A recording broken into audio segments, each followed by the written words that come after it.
కాదు.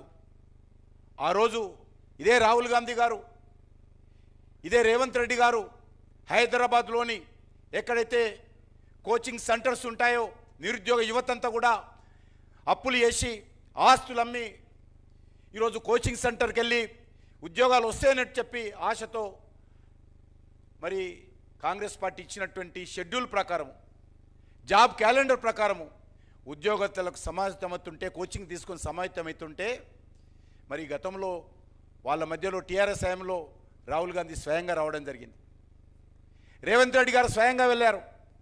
కానీ ఈరోజు అదే విద్యార్థుల మీద అక్రమ కేసులు పెట్టి లాఠీ చార్జ్ చేసి జైల్లో పంపిస్తున్నటువంటి పరిస్థితి తప్ప జాబ్ క్యాలెండర్ ఏది కూడా అమలు చేసేటువంటి పరిస్థితి లేదు.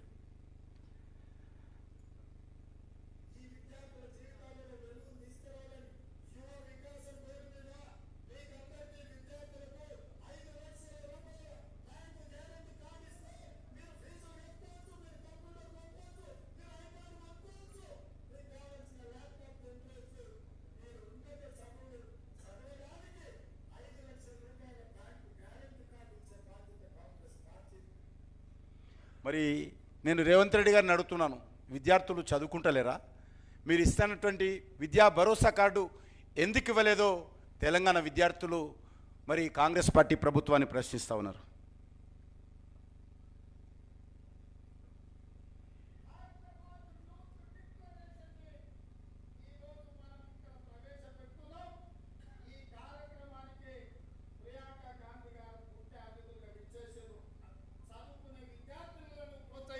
వారి ఆలోచనతోటి ఇయాల చదువుకునే ప్రతి విద్యార్థినికి और जो लड़कियां शिक्षा प्राप्त कर रही हैं और 18 साल की उम्र से ऊपर की हैं उन्हें एक इलेक्ट्रिक स्कूटर दिया जाएगा. ఎలక్ట్రిక్ స్కూటర్ ప్రతి ఢిల్లీకి వచ్చి చెప్పించారు. ఓకే, ప్రతి జిల్లాలో స్కిల్ డెవలప్మెంట్ సెంటర్లను ఏర్పాటు చేసి విద్యార్థులకు నిరుద్యోగ యువకులకు ఉద్యోగ ఉపాధి అవకాశాలు కల్పించడానికి వాళ్ళకి శిక్షణ తరగతులను నిర్వహిస్తుంది. युवा विकासम स्कीम में हर मंडल में Telangana international school, private school से अच्छा सरकारी स्कूल जिसमें हम हाई क्वालिटी की अंग्रेजी सिखाएंगे, तेलंगाना के हर बच्चे को हम इंग्लिश सिखा देंगे. इंटरनेशनल स्कूल छोड़ो, प्राइमरी स्कूल भी ठीक तरीके से नहीं चला रहे. అదే విధంగా పెన్షన్లు కూడా వారు చెప్పారు, నేను 7వ తేదీ ప్రమాణ స్వీకారం చేస్తున్నా, వెంటనే 4,000 చేస్తాను, 2,000 పెన్షన్ 4,000 చేస్తాను. 4,000 సంగతి దేవుడెరుగు, ఉన్న 2,000 కూడా వస్తున్నటువంటి పరిస్థితి లేదు. అంతేకాదు ఈరోజు ఆయన గ్యారంటీలో చెప్పాడు, గ్యారంటీలో మరి అనేక రకాలుగా ఈ యొక్క బీడీ వర్కర్స్కు, గీత కార్మికులకు, మరి నేత కార్మికులకు, ఒంటరి మహిళలకు, వృద్ధులకు, వితంతువులకు, ఎయిడ్స్ పేషెంట్స్కు, కిడ్నీ పేషెంట్లకు 100 రోజుల్లో 4,000 రూపాయల పెన్షను, 2,000 నుంచి 4,000 రూపాయలు పెన్షన్ ఇస్తామని గ్యారంటీలో మరి తెలంగాణ ప్రజలకు హామీ ఇచ్చారు.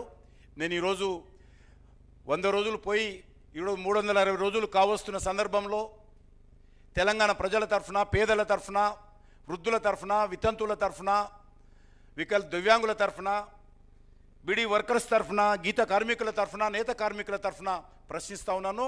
వాళ్ళకి ఇస్తానన్నటువంటి 4,000 యొక్క పెన్షన్ ఎప్పుడు ఇస్తారో చెప్పాల్సినటువంటి అవసరం ఉందనే విషయాన్ని ఈ సందర్భంగా మనవి చేస్తున్నాను. అదే కాకుండా ఈరోజు మరి అనేక రకాల ఆటో డ్రైవర్లు వాళ్ళకు 12,000 రూపాయలు ప్రతి సంవత్సరం ఇస్తామని చెప్పారు. ఆటో డ్రైవర్లు ఈరోజు అనేక రకాల ఇబ్బందులకు గురవుతూ ఉన్నారు. రైతు బంధు చూయించు బాబు. పంటలకే ఇస్తున్నావు కదా, మూడో పంటకి ఎందుకు ఇస్తలేవు? పంటకు 5,000 ఎకరానికి ఇచ్చినావు, 2 పంటలకే ఇచ్చినావు సన్నాసి రైతు బంధు. మరి 3 పంటలు పండిస్తే 3 సార్లు ఎందుకు ఇస్తలేవు రైతు బంధు? భూమి లేని ఉపాధి హామీ కూలీలకు కూడా సంవత్సరానికి 12,000 రూపాయలు ఇస్తామని చెప్పినాము. ఈ భూమి యజమానికి వచ్చేది కౌలు రైతుకు వచ్చేది కౌలు రైతుకు వస్తుంది. ఒకరికి ఇచ్చి ఒకరికి ఎగ్గొట్టే విధానం లేదు. అది కౌలు రైతు మాట్లాడుకోవాల్సిన అవసరం ఉంది. పంటలకే ఇస్తున్నావు కదా, మూడో పంటకి ఎందుకు ఇస్తలేవు? మీరు చూశారు, 2 పంటలకే ఎందుకు ఇస్తావు, 3 పంటలకు రైతు బంధు ఇవ్వాలన్నాడు. ఉన్న పంటకు ఎగబెట్టిండు కదా ఈ రేవంత్ రెడ్డి. ఇప్పుడు ఉన్న పంటకే రైతు బంధు ఎగబెట్టిండు. అంటే ఎన్నికల ముందు ఇంకో మాట చూశారు, కౌలు రైతుకు ఇస్తాం, రైతుకు కూడా ఇస్తామన్నాడు రైతు బంధు. కౌలు రైతుకి ఇచ్చినామని రైతుకు ఎగ్గొట్టం, రైతుకి ఇచ్చినామని కౌలు రైతుకు ఎగ్గొట్టం అన్నాడు ఆనాడు రేవంత్ రెడ్డి గారు. ఇవాళ ఏమంటున్నారు, అది కౌలు రైతు ఇద్దరు మాట్లాడుకోవాలి అని చెప్పి నిస్సిగ్గుగా మాట మార్చిన ఈ ప్రభుత్వ తీరు మీరు గమనించవచ్చు. ఇప్పుడు ఏమంటున్నారు, అధికారంలోకి రాగానే అది కౌలు రైతా వాళ్ళే తెలుసుకోవాలి, మాకు సంబంధం లేదన్నారు. ఆ రోజేమో కౌలు రైతుకు ఇస్తాం, 3 పంటలకు రైతు బంధు ఇస్తా అన్నాడు. నిన్న మాట్లాడుతుండు సిగ్గు లేకుండా ముఖ్యమంత్రి. ఏం మాట్లాడుతుండే నిన్న? గత ప్రభుత్వం యాసంగి పంటలో రైతు బంధు ఎగ్గొట్టిందట. రైతు బంధు డబ్బులు ఇవ్వడానికి మేము జమ చేసి ప్రకటన కూడా చేస్తే ఎలక్షన్ కమిషన్ కంప్లైంట్ ఇచ్చింది మీరు, రైతు బంధును ఆపింది మీరు. ఇంకా అప్పుడు రెచ్చిపోయి ఏమన్నావు, ఇప్పుడైతే 10,000 మేము వస్తే 15,000 రైతు బంధు వేస్తా అని ఎన్నికల్లో ప్రచారం చేసినావు. డిసెంబర్ 7వ తారీఖు నాడు నువ్వు ముఖ్యమంత్రిగా బాధ్యత తీసుకున్నావు. నాట్లు ఎప్పుడు పడతాయి తెలంగాణలో? డిసెంబర్ 7 తర్వాత 10 తర్వాత జనవరి దాకా పడుతుంటాయి నాట్లు. ఎప్పుడైనా డిసెంబర్, జనవరి, ఫిబ్రవరిలో రైతు బంధు వేసినాం. ఇప్పుడు నువ్వు ఎప్పుడు ఇస్తా అంటున్నావు రైతు బంధు? జనవరి 17వ తారీఖు తర్వాత రైతు బంధు ఇస్తా అంటున్నావు. డిసెంబర్ 7 నాడే నువ్వు ముఖ్యమంత్రి అయితివి, మరి నువ్వు ఇవ్వాలి కదా రైతు బంధు. ఇప్పుడు జనవరి 17కి ఇస్తా అంటున్నావు. జనవరి 17కు డిసెంబర్ 7కు మధ్య తేడా 40 రోజులు. అంటే రైతు బంధు ఎగ్గొట్టింది రేవంత్ రెడ్డి, నిస్సిగ్గుగా గత ప్రభుత్వం ఎగ్గొట్టిందని చెప్పగలిగిన నేర్పరితనం కూడా రేవంత్ రెడ్డిలో ఉంది. అంటే దొంగ అన్నట్టు ఈయన ఎగ్గొట్టింది రేవంత్ రెడ్డి, రైతు బంధును ఆపింది రేవంత్ రెడ్డి, కేసీఆర్ ఎగ్గొట్టిండు, బీఆర్ఎస్ ప్రభుత్వం ఎగ్గొట్టిందని ఉల్టా చోర్ కోత్వాల్కు డాంటే అనే విధంగా మాట్లాడిండు. కరోనా వరుస 2 సంవత్సరాలు కరోనా వస్తే కూడా క్రమం తప్పకుండా 11 విడతల్లో 72,000 కోట్లు ఇచ్చింది కేసీఆర్ కదా.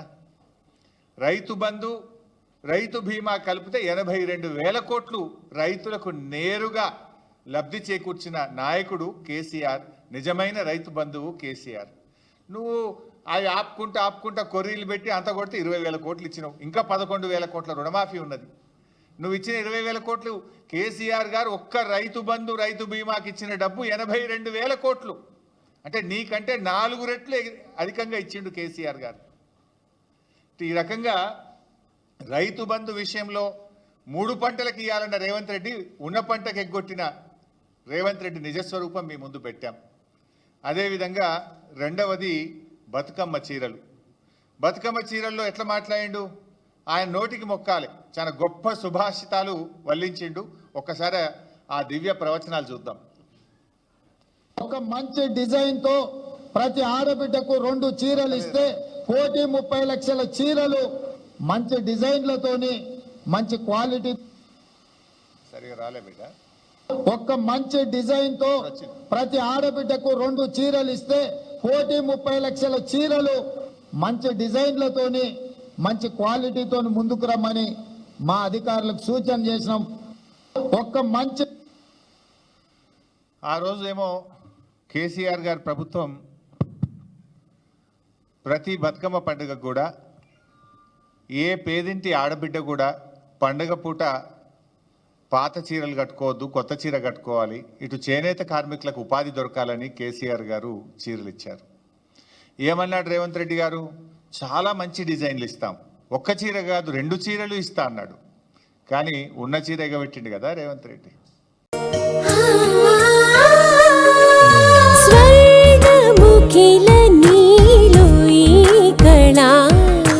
వజ్రవైడూర్యాలంకరణం మణిహారం మహాద్భుతం సంతోషమే ప్రతిక్షణము ఇక శుభప్రదముగా